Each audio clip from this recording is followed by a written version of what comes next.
Teach you what we call meat in different types. First, you need to know that meat is called ano in Igbo language. So I'm going to tell you what we call it.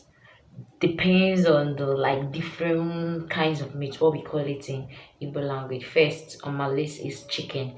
We call chicken anu or koko. That's what we call it. Then we have goat meat. Then goat meat we call it anu ewu. Then we have duck meat.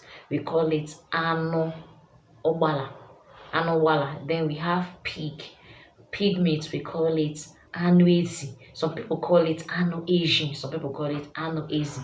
Then we have which one on my list? Then we have dog meat. Dog meat we call it anu kita.